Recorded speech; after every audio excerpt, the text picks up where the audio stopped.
नमस्कार। और जैसा कि हम लोग पहले की श्रृंखला में बात कर चुके हैं कि professor Randhir Singh sir marks और गांधी को किस तरह से हमें समझाने की कोशिश कर रहे थे। और चूंकि आज सर हमारे बीच में मौजूद नहीं है, लेकिन सर के जो विचार हैं, सर का जो दर्शन है, और सर अपने व्याख्यान के माध्यम से, अपनी किताबों के माध्यम से जो इस समाज को दे के गए हैं, उन्हीं की रोशनी से हम सब अपने ज्ञान को परिष्कृत कर सकते हैं। हम अपनी गलतियों से सीख सकते हैं और उनमें सुधार करके इस समाज को एक नया चिंतन दे सकते हैं, जिसके द्वारा इस मानव सभ्यता को या मानव समाज को और ज़्यादा अच्छा बनाया जा सके, सबके कल्याण के लिए हम काम कर सकें। और ये तभी होगा जब हम ईमानदारी से ऐसे विचारकों, ऐसे महापुरुषों के चिंतन पर अमल करें। तो प्रोफेसर रणधीर सिंह सर को समझाना मेरे जैसे टीचर के लिए तो बहुत मुश्किल है। तो मैंने इसका एक उपाय ये सोचा कि सर ने जो अपनी किताब में अपनी बात कही है कि गांधी को हम क्यों अपने से दूर जाते हुए देख रहे हैं, क्यों गांधी हमें अपने नहीं लग रहे हैं, क्योंकि हमने उनको अपनाया नहीं, और उसके पीछे क्या वजह थी। तो जैसा सर ने अपनी किताब में और अपने व्याख्यान में बताया था, जो किताब के रूप में मौजूद है, मैं उसको पहले आपको पढ़कर सुनाऊंगी और फिर हम इस पर चर्चा करेंगे। वास्तव में आज का भारत गांधी और अहिंसा को उनकी असफलता का एक स्मारक है। वह स्वयं भी मूर्तियों, सड़कों के नामों और विभिन्न अवसरों पर नेताओं की खादी के मात्र प्रतीक होकर रह गए हैं, और उनकी अहिंसा केवल बॉलीवुड शैली की गांधीगिरी का ही मामला भर रह गया है। भारतीय जनता के लिए उनके जो भी विचार रहे हों, उनमें से एक भी यथार्थ में तब्दील नहीं हो पाया। न ही भारतीय जनता के लिए उनकी आशाएं और स्वप्न ही यथार्थ में तब्दील हो पाए हैं, जिसके लिए अहिंसा की उनकी राजनीति हमेशा प्रयासरत थी। इसके बजाय स्वतंत्रता प्राप्ति के बाद पूंजीवादी विकास के साथ भारत लगातार इससे दूर ही होता चला गया है, और देश को संघर्ष, असामंजस्य और हिंसा के साथ उस भयावह दुष्चक्र में धकेल दिया गया जैसा इतिहास में पहले कभी नहीं हुआ था।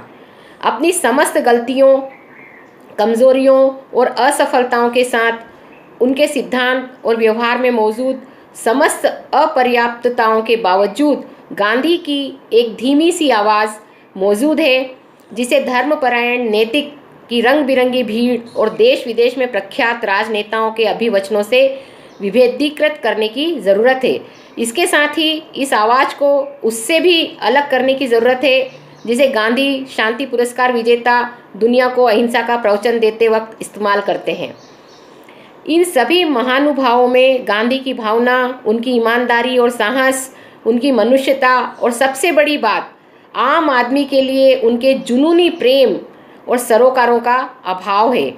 जो गांधी के सामाजिक सिद्धांत की सबसे विशिष्ट और अर्जित करने योग्य विशेषता है। इन लोगों के पास गांधी जैसा कुछ भी नहीं है,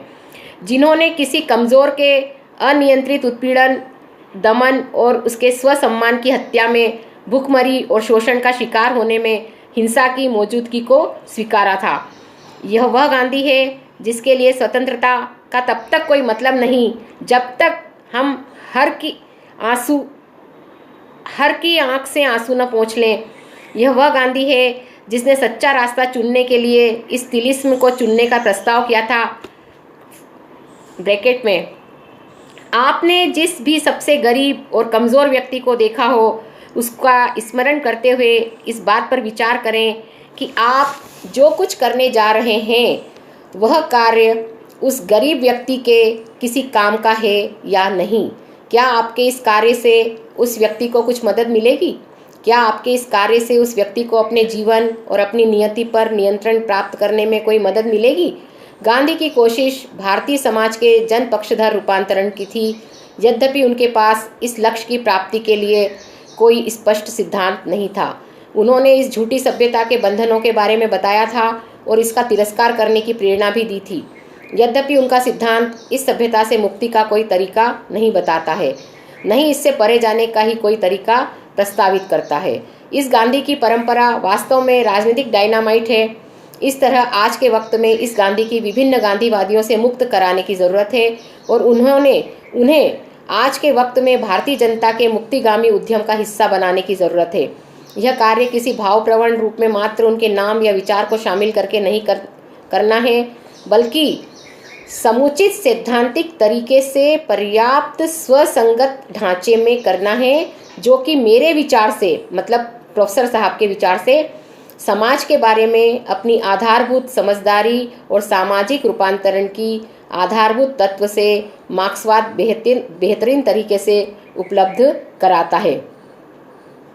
आज के वक्त में सच्चाई यह है कि श्रेष्ठ गांधीवादियों ने भी गांधी के सिद्धांत में मौजूद आधारभूत कमजोरियों के बारे में बताया है, जिसे संयोग से इन लोगों ने गांधी से साझा भी किया था। अहिंसा के गांधी की वकालत बहुत हद तक राजनीति के नैतिककरण में तब्दील हो जाती है, जो अपनी सर्वोच्च उपलब्धियों में केवल रूढ़िवादी साध्यों को ही पूरा करता है। प्रसंगवश मार्क्सवाद का एक सबसे महत्वपूर्ण पक्ष राजनीति में यूटोपियावाद को अस्वीकृत करना है। मार्क्स और एंजल्स द्वारा समाजवाद या किसी अन्य संदर्भ में यूटोपियाई विचारण की आलोचना एक सामान्य तथ्य है। सामान्य तरीके से देखा जाए तो मार्क्सवाद समाजवाद के विषय में अपने विश्लेषण के आधार पर सैद्धांतिक वरीयता प्राप्त करता है और इस तरह से इसकी राजनीति संरचनात्मक और गैर नैतिकीकरण है। कार्ल मार्क्स के मार्क्सवाद में क्रांतिकारी नीति के अंग के रूप में नैतिक जुनून निश्चित तौर पर क्रांतिकारी राजनीति के केंद्र में है, जो शीघ्र ही व्यवस्था द्वारा पुनर्संचरित होकर उसे आगे बढ़ाता है। वास्तव में तथ्यात्मक रूप से ऐतिहासिक अनुभव यह दिखलाता है कि नैतिक राजनीति के विकसित होने की संभावना वहाँ होती है जहाँ समाज में संरचनात्मक जड़ता और सामाजिक मानचित्र में अवरुद्धता उत्पन्न हो जाती है। इस बात को इस तरह से भी किसी ने रखा है कि प्रायः वफादारी के साथ अनिवार्यतः नैतिक दावेदारियों के प्राधिकार की प्रत्यक्ष अपील के साथ संबद्ध संकल्पवादी इच्छापूर्ण विचारण की प्रवृत्ति उस समय विशेष की राजनीति में प्रधानता प्राप्त करने की होती है, जब समर्थित राजनीतिक लक्ष्य इन्हें प्रस्तावित करने वाले लोगों की आंतरिक कमजोरी के चलते बहुत ही दरिद्र या कमज़ोर आधारों पर निर्भर होते हैं। अहिंसा की वकालत करना अनिवार्यतः पूरी तरह से साधन और साध्य को विभ्रमित करने में है। मैं यहाँ इस विवाद को स्पष्ट करने वाली एक टिप्पणी प्रस्तुत करूँगा और इस तरह से उन्होंने साध्य और साधन गांधी जी ने जो बताए थे उस पर भी सर ने एक बहुत लंबी बातचीत की है। लेकिन जो जिस तरह से सर का हम समझने की कोशिश करते हैं, सर का आशय यह था कि गांधी ने तो बहुत चीज़ें दुनिया को दे दी, लेकिन हमारे अपने जो नैतिक मूल्य हैं वो इस तरह से बन ही नहीं पाए कि हम गांधी की बातों को जीवन में अमल कर पाते। यहाँ तक कि रणधीर सर ने बताया है कि जब हम आज़ाद हुए और जो हमारा पार्लियामेंट्री सिस्टम बना या जो हमारी पॉलिसीज़ बनाई गई, उसमें भी वंचित लोगों के लिए, किसानों के लिए हम उस तरह की ज़मीन के लिए कुछ काम शुरू में जो सबसे ज़रूरी थे वे कर ही नहीं पाए। और ये एक बहुत लंबी बहस है और जैसा कि मैं अपनी छोटी सी समझ से जो समझ पाई हूँ, क्योंकि हम तमाम विचारकों को पढ़ रहे हैं, किताबें पढ़ रहे हैं और ये हमारा भी हम इतने बड़े विद्वान भले ही न हो, लेकिन मेरा ऐसा मानना है कि हम सबकी कोशिश होनी चाहिए कि रणधीर सर जो कहना चाहते थे कि गांधी ही एक ऐसा व्यक्ति था भारतीय राजनीति में जो भारतीय जनता से बहुत प्यार करता था और शायद इसीलिए उन्होंने खुद का अपना जीवन गांधी ने इस तरह से बना लिया था। जैसा कि स्वयं हिंद स्वराज में गांधी ने भी कहा था कि मेरी कोशिश पूरे भारत पर कामयाब नहीं हो रही है, लेकिन हाँ मैं कोशिश कर रहा हूँ कि इसके अनुकूल मेरा जीवन हो। तो अगर गांधी के सपनों का भारत हमें बनाना होगा तो हमें गांधी की बातों को अपने व्यक्तिगत जीवन में भी लागू करना होगा। या हम मार्क्स की भी बात करें तो जो मैं समझ पाई हूँ कि मार्क्स का भी अगर आप पूरा जीवन पढ़ते हैं, मार्क्स की जीवनी मैंने भी पढ़ी है और उनके व्यक्तिगत जीवन में वे कितने ईमानदार थे कि जो मज़दूरों का जब पूरा पैसा इकट्ठा होता है मिशन को चलाने के लिए और उनके घर में इतनी बड़ी बड़ी समस्याएं थी, लेकिन उस पैसे का उपयोग वे अपने व्यक्तिगत कार्यों में या अपने परिवार के लिए नहीं करते हैं। तो चाहे गांधी हो चाहे मार्क्स हो, जो उनके वैल्यूज़ हैं, जो उनके जीवन के जीने के तरीके हैं, जो टूल्स हैं, हम मार्क्स को अप्लाई करने की कोशिश करते हैं, गांधी को भी लाने की कोशिश करते हैं, लेकिन हम जो उनके त्याग हैं, जिस तरीके से जब हम रास्ते पे चलते हैं तो उस कदम को चलते समय ये भी देखा जाए कि किसी और को मेरे चलने से तकलीफ़ तो नहीं हो रही है। तो ये मार्क्स के जीवन से भी समझा जा सकता है, गांधी के जीवन से भी समझा जा सकता है। और चूँकि हम यहाँ आदरणीय सर को सैल्यूट कर रहे हैं, सर बहुत बड़े फिलोसोफर थे। सर ने भगत सिंह को भी यहाँ याद किया है और कहा है कि जो पूरा हिंदुस्तान का जब राष्ट्रीय आंदोलन की बात की जाती है, उसके बारे में हम लिखते हैं, तो कहीं न कहीं हमें ये भी खोजने की कोशिश करनी चाहिए, ये जानने की जिज्ञासा करनी चाहिए और ईमानदारी पूर्वक हमारे इतिहास में उन लोगों को भी हमें मेंशन करना चाहिए कि पता नहीं किस वजह से हमने उनको बाजू कर दिया है। और शायद यही वजह है कि आज बहुत सारे प्रश्न पूरी युवा पीढ़ी के सामने हैं। तो मैं इस श्रृंखला के माध्यम से, आज अंशु जी ने मुझे अवसर दिया, आप सभी से, मेरे सारे स्टूडेंट्स से जो BA first year second year के और कॉलेज के स्टूडेंट्स हैं, कि प्लीज़ हिंदी में सारी किताबें हैं, हिंदी में बहुत अच्छे व्याख्यान हैं, इस किताब को आप ज़रूर पढ़िए और पढ़ने के बाद सर को सुनिए, समझिए। और सर ने ये कहा था कि स्वप्न कभी भी ख़त्म नहीं होते और स्वप्न